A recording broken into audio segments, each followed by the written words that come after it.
Bíblias no livro de Tito, capítulo 3. Tito, capítulo 3.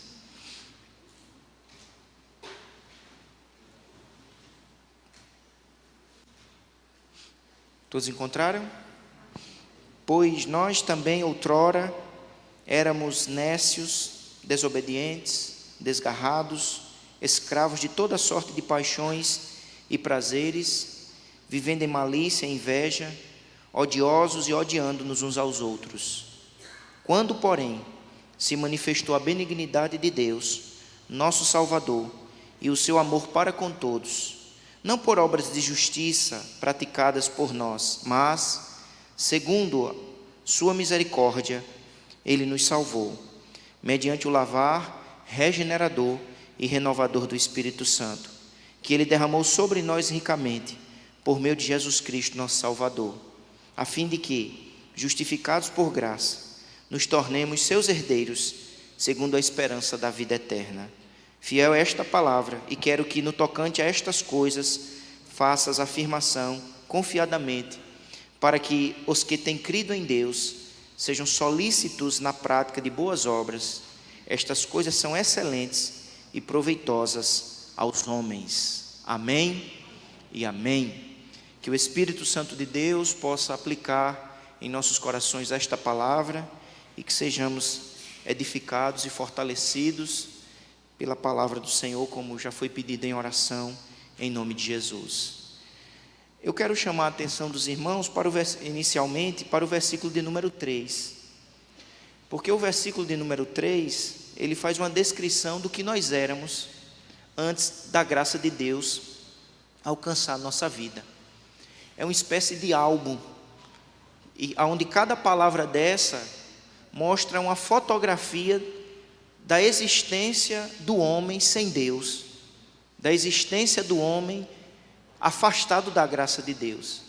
Isso é uma realidade tão profunda e tão intensa que até o apóstolo Paulo se inclui nessa descrição. Até o apóstolo Paulo se inclui nesta descrição, porque no versículo 3 ele diz: pois nós também. Ele usa o nós, ou seja, ele mesmo se inclui.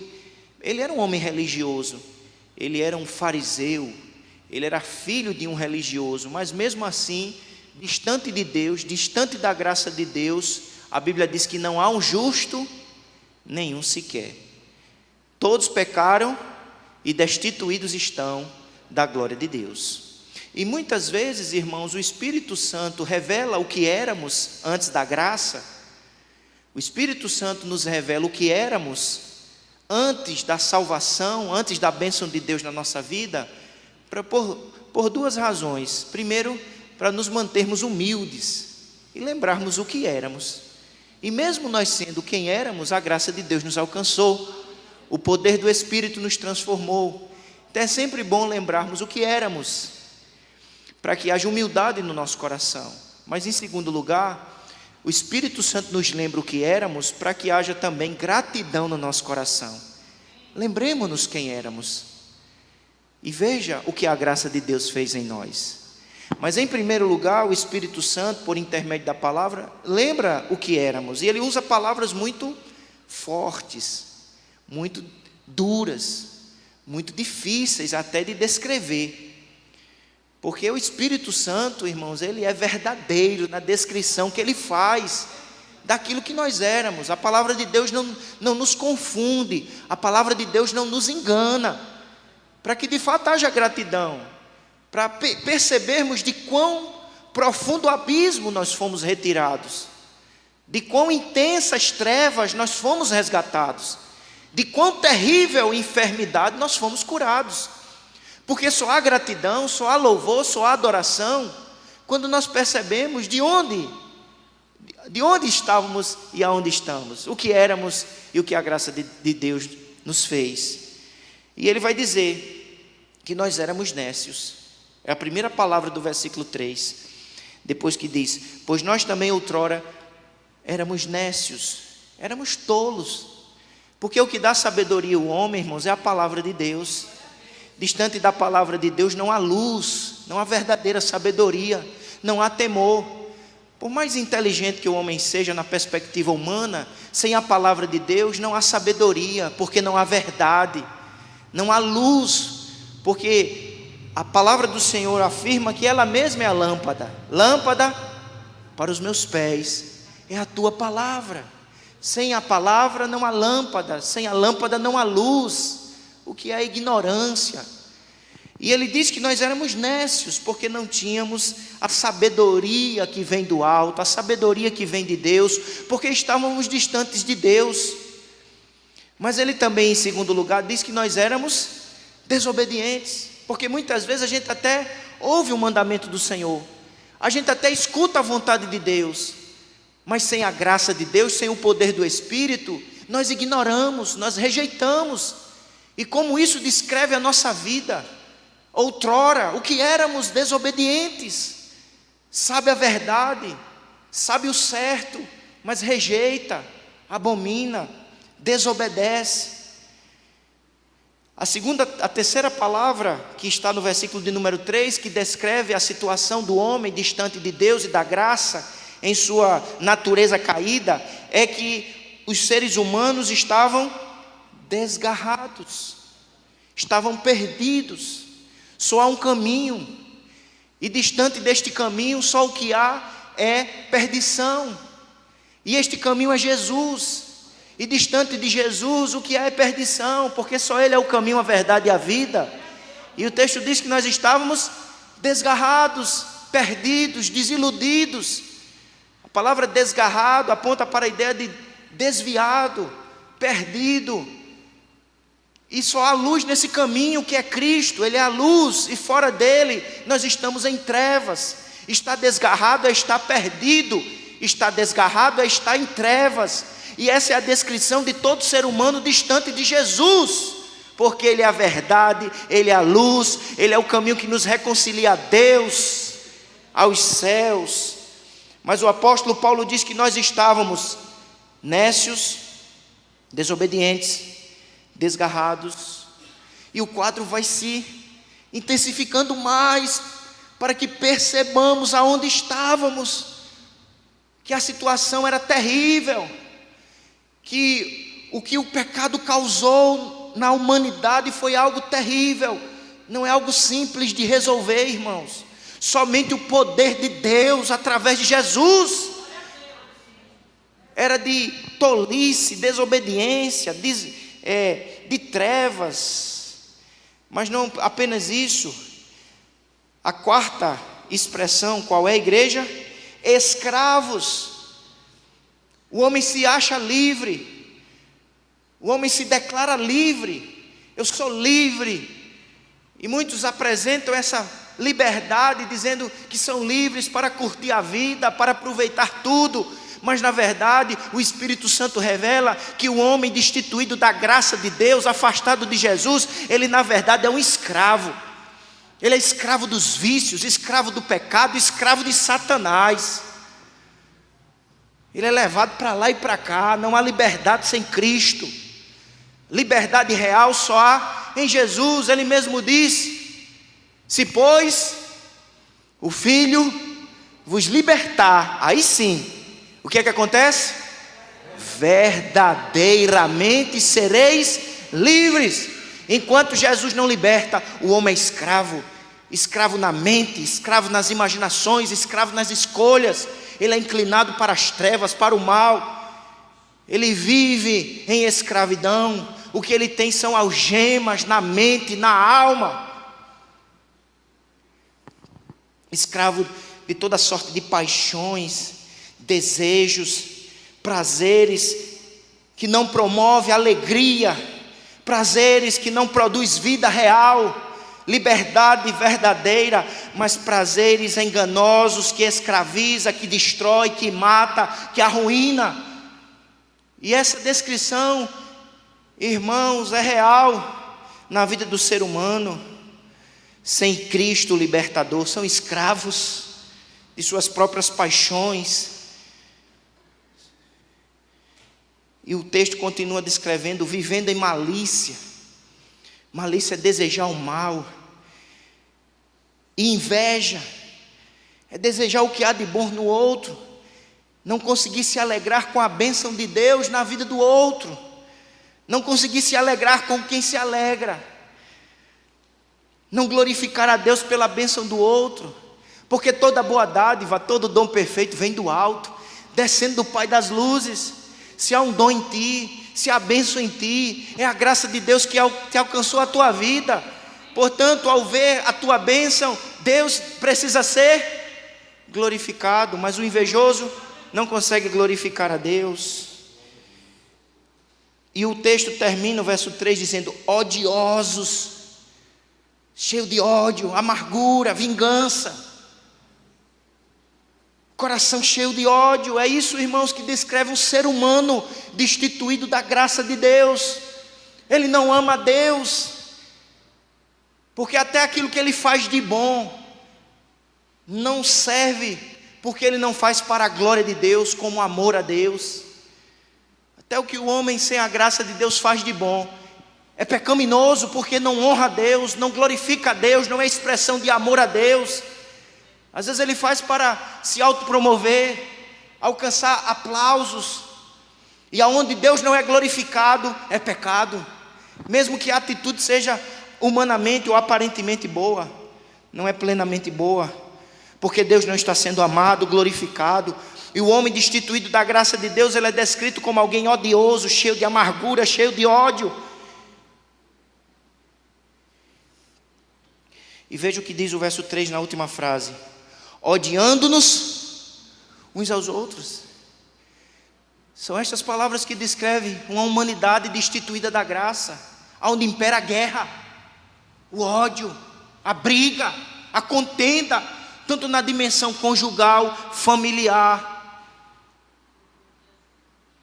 nacional, mundial. Não é essa a história da humanidade, de guerras, intrigas, contendas, discórdias? Porque a natureza do homem caído promove o ódio, a guerra, a contenda, a discórdia, a inveja, a malícia, o engano. E o apóstolo Paulo diz: todos nós éramos assim. Todos nós.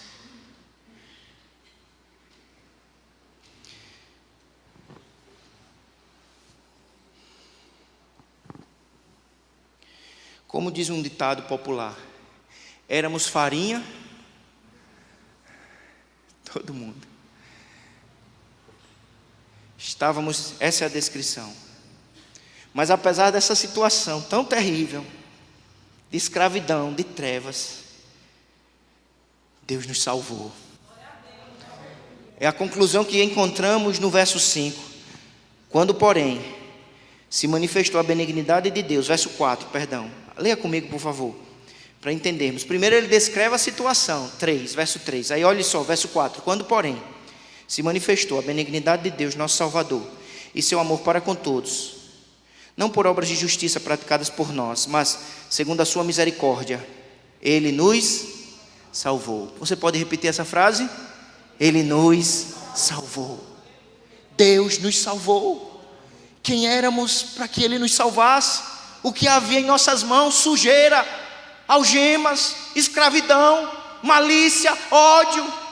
Nada de belo, nada de atraente havia em nós, mas mesmo assim Ele nos salvou, Ele nos resgatou, Ele nos libertou, Ele nos abençoou. Quem foi abençoado, irmãos? Escravos, pecadores. Paulo diz: eu também estava nesse barco, mas apesar de ser quem eu era, nécio, desgarrado, desobediente, malicioso, invejoso, odioso, Ele me salvou. Ele me salvou. E o que o versículo nos mostra, irmãos, é o que levou Deus a agir assim? O que o motivou a fazer o que Ele fez em mim, por mim? Por que Ele me salvou? Por que Ele me resgatou? E a resposta está exatamente no versículo 4. A resposta é: quando, porém, se manifestou a benignidade de Deus. Qual é a resposta para a pergunta, por que Ele me salvou? A resposta é a bondade dEle. A resposta não está em mim, porque em mim havia trevas, em mim havia pecado. A resposta está no caráter dEle, porque Ele é bom, porque Ele é misericordioso, gracioso, bondoso, porque Ele não nos trata segundo os nossos méritos. O que merecíamos era castigo, juízo, a ira de Deus. Mas em vez de Ele manifestar ira, juízo, Ele manifesta benignidade, bondade, graça, misericórdia, amor. Por isso que agora somos o que somos, temos o que temos, e não somos mais o que éramos.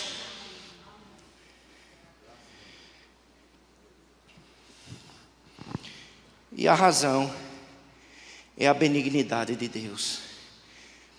O Espírito Santo, através do apóstolo Paulo, ele vai usar 3 palavras para descrever a fonte da nossa salvação. A primeira palavra é benignidade. Verso 4. Quando, porém, se manifestou a benignidade de Deus, que é a bondade de Deus. Ele é nosso Salvador. O título é dito, Ele é nosso Salvador. E Ele é nosso Salvador porque Ele é bom. E Ele manifestou bondade sobre quem não merece bondade. Mas a segunda palavra que Ele usa, ainda no versículo de número 4, é: e o seu amor para com todos. Veja, irmãos, que uma palavra só não descreve o que Deus fez em nosso favor, porque só a palavra bondade já seria suficiente. Mas o Espírito Santo compreende que é necessário mais expressões para compreendermos, iluminados pelo Espírito, a profundidade, a grandeza deste amor. É bom. Mas aí ele usa outra palavra, ele diz ágape. Verso 4, a última frase: o seu amor para com todos. Todos que estavam nessa situação, eleitos pela graça, foram alvos desse amor. Isso me faz lembrar o que está escrito em João 3,16. Vamos juntos, igreja? Porque Deus amou o mundo de tal maneira que deu seu Filho unigênito, para que todo aquele que nele crê não pereça, mas tenha a vida eterna. Porque Deus amou o mundo de tamanha, de grandiosa, de indescritível grandeza. Por isso que o apóstolo Paulo em Efésios continua orando pela igreja, para que a igreja compreenda a grandeza, a largura, a profundidade deste amor.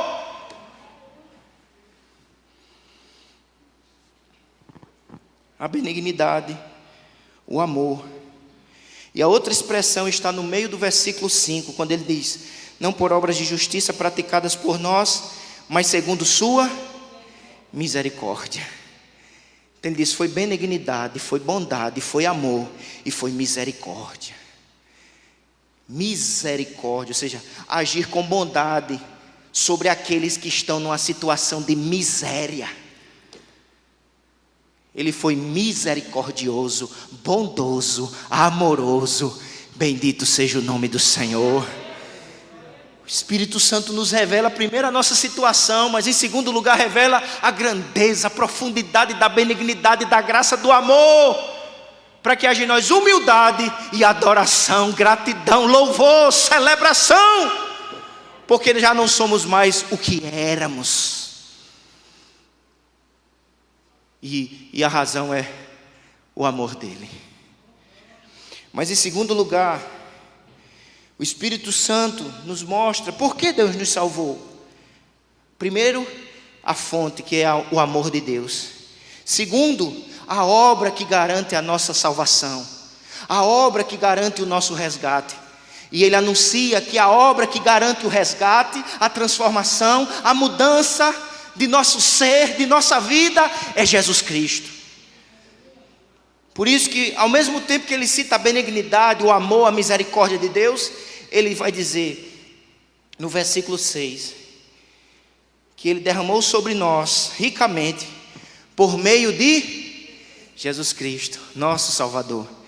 É a mesma expressão dada a Deus Pai. Deus Pai é o nosso Salvador, porque Ele foi benigno. E Deus Filho Jesus Cristo é o nosso Salvador, porque Ele cumpriu cumpriu o plano de Deus que garante libertação, garante salvação, garante transformação. Por isso que o apóstolo Paulo, inspirado pelo Espírito Santo, ele diz: éramos. O verbo está no passado. Éramos. Portanto, lembremos-nos da nossa situação. Éramos, mas agora, por causa da benignidade, o Senhor nos salvou. Mas nos salvou por intermédio de Jesus Cristo. Jesus Cristo, por sua vida, por sua obra, por sua morte na cruz do Calvário, como nosso substituto, Ele não apenas possibilita a salvação, Ele garante a salvação. Por isso que Ele disse: está feito. Foi realizado o que havia de ser feito para garantir transformação, libertação, salvação, por meio de Jesus Cristo, nosso Salvador. Por isso que ele faz um contraste entre o verso 5 e o verso 6. Veja como começa o verso 5: não por obras de justiça praticadas por nós. Não foi porque fizemos algo, não é meritório, não é pelo nosso empenho, não é pela nossa beleza, não é porque havia luz em nós, nada existia em nossas mãos. As nossas mãos estavam sujas, vazias e escravizadas, mas mesmo assim, por intermédio de Jesus, Ele nos salvou. Por meio de Jesus Cristo, nosso Salvador. Jesus é suficiente para nos salvar. Jesus garante a nossa salvação. Jesus, sendo Deus, se fez homem para nos representar como o segundo Adão e cumprir plenamente a vontade de Deus. E mesmo sendo santo e inocente, Ele morre como um maldito pendurado numa cruz, por mim e por ti, porque o preço teria que ser pago, a dívida precisava ser paga, o escrito de dívida precisava ser rasgado para que aquela situação fosse modificada. E o escrito foi rasgado, o preço foi pago, a salvação foi garantida por meio de Jesus. E o texto nos mostra que a obra de Jesus, a vida de Jesus, o sangue de Jesus garante 4 bênçãos, que traduz o que significa ser salvo. Ele diz que por meio de Jesus Cristo nós fomos salvos. E o que significa ser salvo? Ser salvo significa ser regenerado e renovado pelo Espírito Santo. Por meio de Jesus, fomos salvos. Mas qual é a primeira bênção da salvação? A primeira bênção da salvação, conforme nos é revelado pelo Espírito Santo através desse texto, a primeira bênção da salvação é a regeneração. Ele não só liberta, Ele não só tira as algemas, Ele transforma o coração. Ele tira o coração escravizado, o coração morto, e nos dá um novo coração. Isso é chamado de novo nascimento. É uma operação sobrenatural, soberana, realizada pelo santo cirurgião chamado Espírito Santo. Ele vem até nós soberanamente, silenciosamente, poderosamente, por intermédio da palavra. O cirurgião é o Espírito Santo, o bisturi é a palavra. A palavra como uma espada de 2 gumes que penetra a nossa alma, abre o nosso coração, abre a nossa vida, tira o coração de pedra, o coração morto, e nos dá um novo coração, nos torna uma nova criatura, e podemos dizer: as coisas velhas já passaram, e eis que tudo se fez novo. Não mais dominado pelas trevas, pela morte, pelo inferno, pelo pecado, mas liberto por Cristo Jesus. Interessante que ele usa 3 palavras. Ele diz: Ele nos lava, verso 5, nos regenera e nos renova. É 3 coisas que a gente precisa: de um banho, de regeneração e de renovo. E tudo isso a gente tem por intermédio de Jesus. Porque nós estávamos no lugar de sujeira, de morte, de escravidão, no calabouço. Ele nos trouxe. Primeiro Ele providenciou um banho. É o seu sangue, como está escrito: o sangue de Jesus Cristo, o Filho do Deus vivo, nos purifica de todo pecado. Ele nos purifica.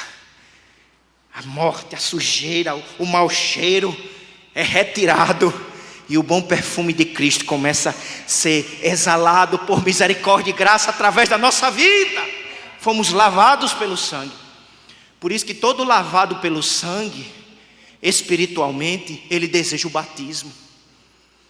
Porque o batismo é um sinal visível deste banho santo, invisível, poderoso e espiritual. Não é assim, irmãos?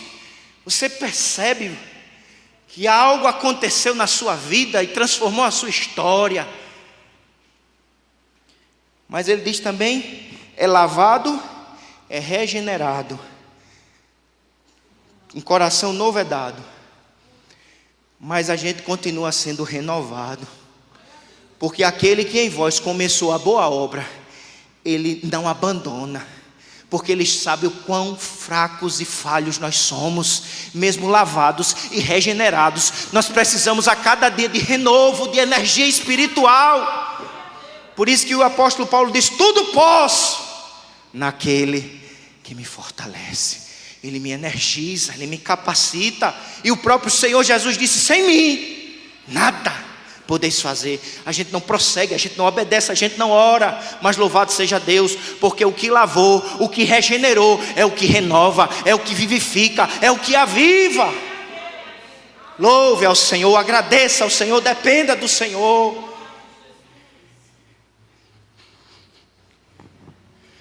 A primeira bênção é a ação do Espírito. A segunda está no verso 7.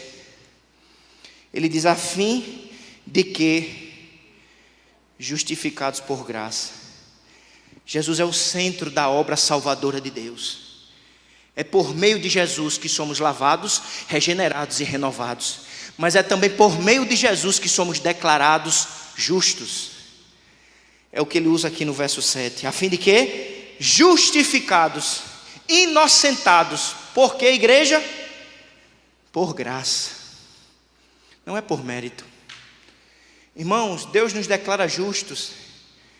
Não é nem mesmo pela nossa obediência. Nós não somos salvos pela nossa obediência, irmãos, porque a nossa obediência é falha, é inconstante. Nós somos salvos pela obediência santa, perfeita de Jesus.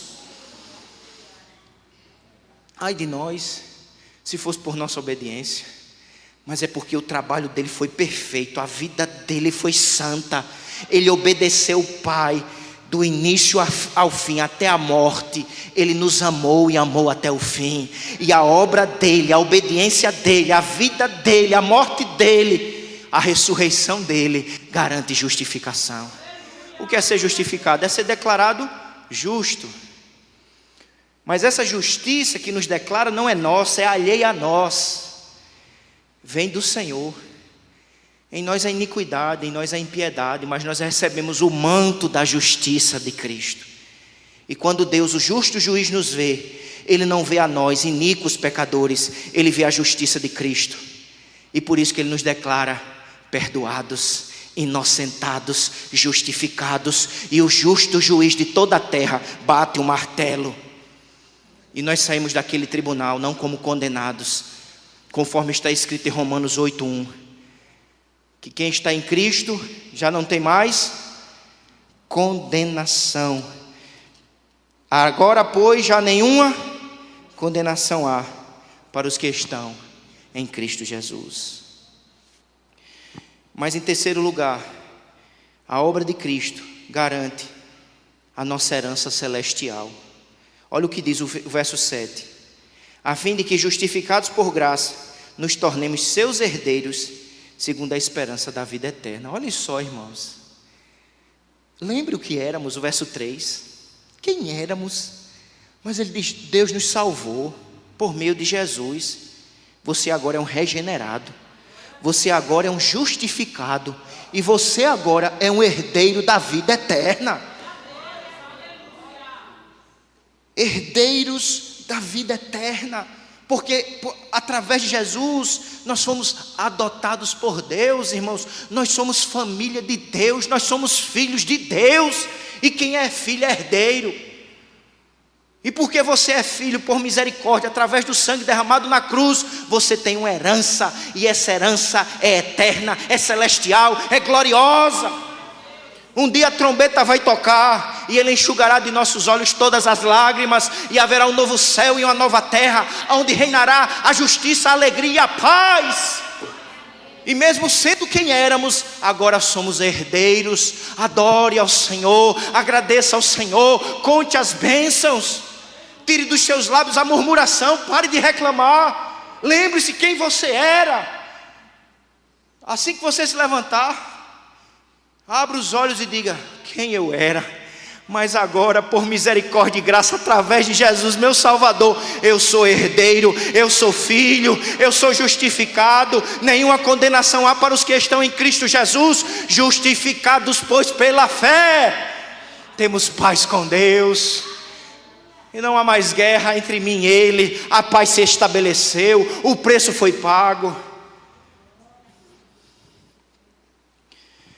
Mas, em quarto lugar, ele diz que por intermédio de Jesus, repetindo aqui, nós temos regeneração, justificação, somos herdeiros dos céus, e por último, capacitados, em quarto lugar, a praticar boas obras. Irmãos, nós não somos salvos pela nossa obediência, nós somos salvos pela obediência de Cristo.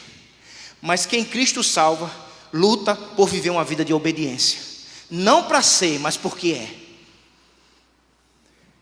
Eu não sou mais o que eu era. Ele me botou no caminho, eu vou andar no caminho, eu vou perseverar no caminho, eu vou lutar e eu vou manifestar aquilo que sou pela graça, regenerado, lavado, renovado, justificado. Obediência na vida do crente não é mérito para a salvação. Obediência na vida do crente é expressão de gratidão. A gente obedece porque agradece o que tem. A gente obedece porque agradece a libertação que recebeu, a transformação que recebeu, o perdão que recebeu, a justificação que recebeu, a operação do Espírito Santo que recebeu e está recebendo. O verso 8 diz assim: fiel é esta palavra, verdadeira é esta palavra, e quero que no tocante a estas coisas faças afirmações confiadamente. Pregue com confiança, porque esta é a palavra de Deus, é a verdadeira revelação do Espírito Santo, que alegra a nossa alma, consola a nossa vida, fortalece o nosso ser, nos torna humildes e agradecidos.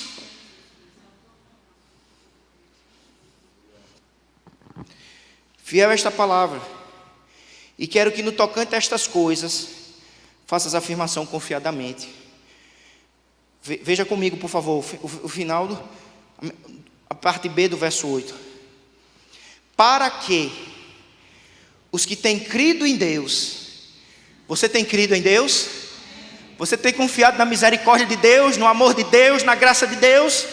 Você tem crido em Deus? Você tem confiado em Jesus Cristo como suficiente Salvador, que garante regeneração, renovação, justificação, santificação, que te torna herdeiro dos céus, reconciliado com o Pai? Você tem confiado no Evangelho, que é poder de Deus? Então essa palavra é para mim, para ti. Para que os que têm crido em Deus sejam o que, igreja? Solícitos na prática de boas obras. O que prova que eu e você já não somos o que éramos, mas que somos lavados, regenerados, renovados, justificados, adotados, herdeiros dos céus. O que prova que somos, que já não somos o que éramos, são os frutos. Os frutos não nos faz ser, porque quem nos faz ser é Cristo. Mas os frutos provam que somos, porque pelos frutos se conhece a árvore. Você está produzindo o fruto de um regenerado? Ou ainda de um escravo do pecado, do ódio, da inveja? Você está produzindo o fruto de um liberto? Você está caminhando, trilhando o caminho da santidade, da obediência, do amor, do perdão? Sejam solícitos na prática de boas obras. Estas coisas são excelentes e proveitosas aos homens. Éramos escravos, incapazes de fazer qualquer boa obra, porque estávamos desgarrados, mas agora libertos, somos chamados a viver boas obras. Obras que glorificam a Deus, obras que expressam o nosso amor por Ele, a nossa gratidão a Ele, porque tudo que temos, tudo que somos e o que seremos é a sua graça, é a sua misericórdia. A Ele toda honra, toda glória e todo louvor. Um diagnóstico é apresentado, o que éramos. Eu não sei qual a situação do seu coração, o diagnóstico da tua alma. Eu não sei se ainda você está naquela situação de escravidão, de pecado, de morte, escravo ao diabo, às paixões, a vícios. Talvez esse seja o seu diagnóstico, o seu quadro, e o Espírito revela para você nessa noite o seu diagnóstico, a sua situação. Mas Ele revela para você essa situação para proclamar esperança, porque em Deus há salvação, em Deus há solução, em Deus há um remédio transformador, o sangue de Jesus, o Filho do Deus vivo. Se você ainda não teve um encontro com Jesus, hoje é noite de salvação. Você pode sair daqui nessa noite e dizer: até aquela noite, 26 de abril de 2022, eu era, mas a graça de Deus me alcançou, o poder do Espírito me transformou. Eu era, mas agora, por misericórdia, eu sou uma nova criatura. Eu sou salvo pela graça, transformado pelo poder do Espírito. Mude a sua história por intermédio de Jesus Cristo. Que novas fotografias possam ser produzidas através da tua vida, pelo Espírito, em conformidade com a palavra. E você que já foi alcançado, você que já teve o seu diagnóstico um dia apresentado, mas a sua situação transformada, lembre-se quem era. Trilhe o caminho da humildade. Tenha paciência com quem ainda é. É um chamado à paciência, porque ele é como é, porque ele não foi alcançado. Tenha paciência, porque eu e você também éramos daquele jeito. Ore, porque Deus continua salvando. Creia no poder do Evangelho. Agradeça, se alegre em subir à casa do Pai. Eu vou agradecer aquele que mudou a minha história. Eu vou me reunir com os meus irmãos. Eu vou adorar, eu vou louvar, como nós cantamos aqui o cântico que as irmãs louvaram ao Senhor. Que Deus nos abençoe. Vamos terminar o culto cantando esse último canto.